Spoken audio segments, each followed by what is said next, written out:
Hi everyone, hope you've been having a great weekend so far. And today I wanted to talk about commitments. And the reason why I was inspired to talk about commitments is because sometimes we make commitments, whether it's to ourselves or to other people, big or small, and yet we can often find ourselves in this situation where we might be dragging our feet to actually fulfill on that commitment, whatever it is. And it could be for a variety of reasons. So my own personal example, and the reason why I wanted to bring this up today, is that I noticed I was dragging my feet to even just do this Facebook Live video because I committed to doing 30 days of videos over November, and so that was my commitment to myself as well as our Women in Dharma community. And yet, given that it's a Saturday and I was up to other things and not really feeling up for it, I just noticed myself dragging my feet. So what do you do in these kinds of situations when you're not really feeling up for fulfilling on that commitment and yet you know that you still want to? So for me, this kind of goes back to one of the previous videos that I did, where it really is about connecting to your why. So why are you doing it in the first place? And again, my why for these videos in this series is that I want to be able to share insights and share my voice and express myself. And I knew that if I publicly committed to doing something for 30 days in a row, I would stick to it instead of being a little wishy-washy about doing it sometimes here, sometimes there.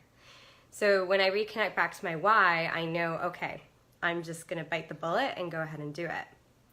However, what about those scenarios when you've made a commitment and that commitment no longer serves you in some way? To me, we put a lot of pressure on ourselves to always fill on every single commitment. And while that's an incredible thing to endeavor, we're also human, and we're going to have times when maybe it doesn't make sense to fulfill on that. So I'll give you my own personal example. I also made a commitment to myself to do a 10-minute, stretching and workout series for myself, and it was something I was going to do every single day. And I had been doing it for 2 weeks in a row, and then all of a sudden I started to come down with a cold, and I just wasn't feeling up for it. And so in that moment, when I connect back to my why for why I wanted to do the whole exercise routine, was to really take care of my body, honor my body, and listen to my body. What that also meant is when there was times when I wasn't feeling well, it actually didn't serve me to push myself and force myself to stick to that commitment. So there's an example where sometimes your why and the original reason why you created that commitment, it can mean that it no longer serves you to fulfill on what you originally said you were going to do.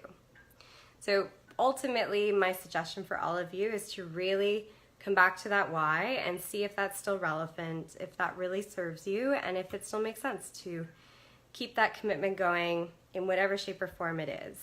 And if your commitment is to other people and it doesn't serve you anymore to keep that commitment going, then to me it's a matter of having a really honest, open, and vulnerable conversation with those people or whoever's involved to let them know, versus forcing yourself to just keep the commitment for the sake of it.